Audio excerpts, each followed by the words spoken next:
মানুষগুলো আমরা এমনই, সত্য কথা আমরা বিশ্বাস করতে চাই না, আর যদি একটা মিথ্যে কথা বলি এটা কিন্তু আমরা মানে সাথে সাথে বিশ্বাস করি।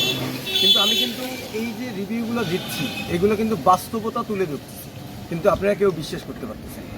যারা ভুলভাল রিভিউগুলো দিয়ে থাকে ওইগুলো আপনারা বিশ্বাস করেন। আপনি একবার করে দেখেন, একবার দেখেন আমার ভিডিওর সাথে হুবহু মেলে কিনা। আপনারা একটু বেশি বেশি শেয়ার করেন। আপনাকে এটা কতবার কার্বোটার জ্যাম হয়ে গেছে আর কতবার বিপদে আপনি পড়ছেন? বিপদে পড়ছি অনেক সময় বাজারের ভিতরে, ওই এমন স্পিড বাড়িয়ে গেছে যাতে করে লজ্জায় আমি চাবি অফ করে আবার ঠেলে নিয়ে গেছি।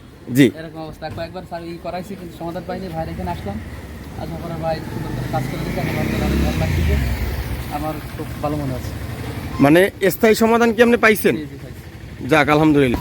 আপনি আরো এই যে দর্শক যারা আছে লিভো বাইক এবং ড্রিম 110 যারা ইউজার, তাকে কি বলতে চাচ্ছেন? তাদের বলতেছে এরকম কোনো অসুবিধা হইলে ভাইয়ের এখানে চলে আসবেন, ভাই সুন্দর করে আর ভিডিওটা দেখেও কিন্তু করতে পারবে। আপনি তো দেখছেন যারা কিভাবে আছেন তারা সুন্দর করে ভিডিওটা দেখে এর মাধ্যমে আপনার সমাধান নিতে পারবেন।